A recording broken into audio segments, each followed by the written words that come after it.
दोस्तों, आलस्य मनुष्य का सबसे बड़ा दुश्मन है। एक आलसी व्यक्ति अपने जीवन में कुछ भी नहीं कर सकता है। आओ एक कहानी के माध्यम से हम ये जानते हैं। एक किसान अपना फसल बोए हुए था। उस किसान के फसल के बीचों बीच में एक गौरैया घोंसला बनाकर रहती थी। कुछ समय के बाद में गौरैया ने अंडे दिए। समय बीतता गया और उन अंडों से 2 बच्चे प्राप्त हुए। दोनों बच्चे बहुत छोटे छोटे थे।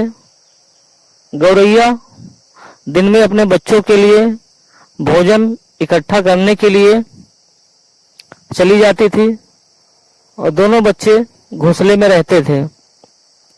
एक दिन किसान खेत में आया और वो कहने लगा कि कल अपने बेटों को फसल काटने के लिए भेजूंगा, फसल तैयार हो गया है।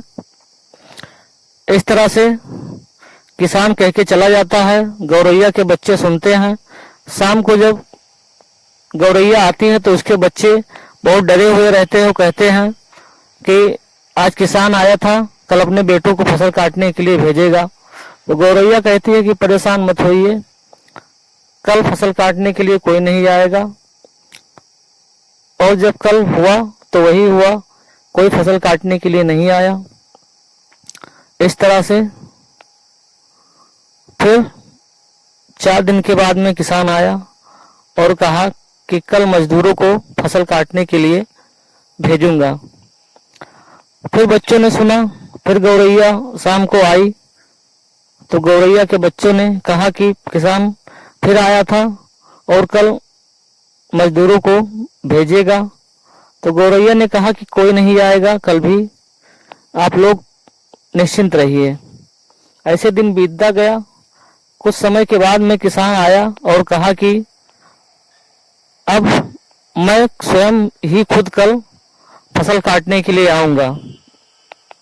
तो इस तरह से बच्चों ने कहा कि आज किसान आया था, लेकिन वो तो हर बार ऐसा कहता है। तो गौरैया ने कहा कि नहीं, हमें पूरी बात बताइए। तो गौरैया के बच्चों ने कहा कि किसान ने कहा कि मैं खुद कल फसल को काटने के लिए आऊंगा। तो गौरैया बहुत डर गई, कही कि बच्चों अब यहाँ से ठिकाना बदलना होगा, क्योंकि किसान अब जरूर आएगा कल फसल काटने के लिए। तो गौरैया के बच्चों ने कहा कि ऐसा क्यों?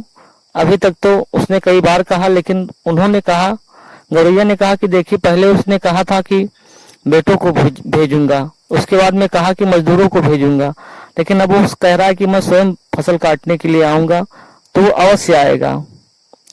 इस तरह से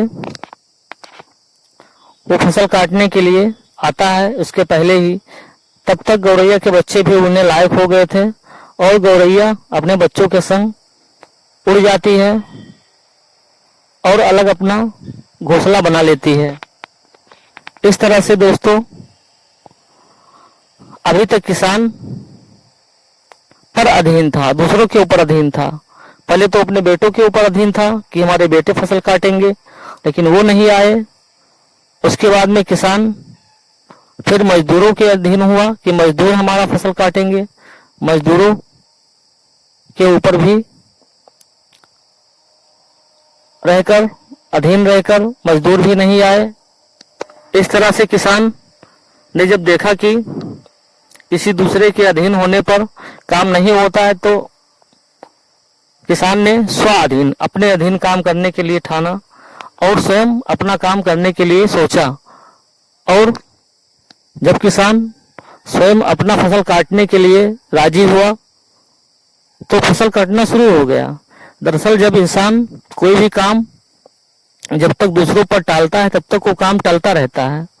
लेकिन जिस दिन मनुष्य उस काम को स्वयं करने के लिए एग्री हो जाता है, तैयार हो जाता है, वो काम सुनिश्चित ही होता है। क्योंकि आदमी जब खुद पे डिपेंड होता है तो काम होता है।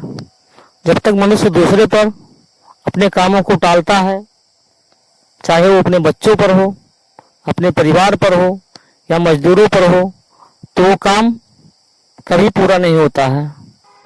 दोस्तों, कहानी यदि अच्छी लगी है तो वीडियो को लाइक कीजिए और इस जानकारी को और भी लोगों तक शेयर कीजिए। यदि आप हमारे चैनल पर नए हैं तो चैनल को सब्सक्राइब कर लीजिए कि ताकि इसी प्रकार की कहानी आप तक मिलती रहे। चलिए फिर मिलेंगे इसी तरह से एक नई कथा के साथ, एक नई जानकारी में। तब तक आप स्वस्थ रहिए, खुश रहिए। धन्यवाद।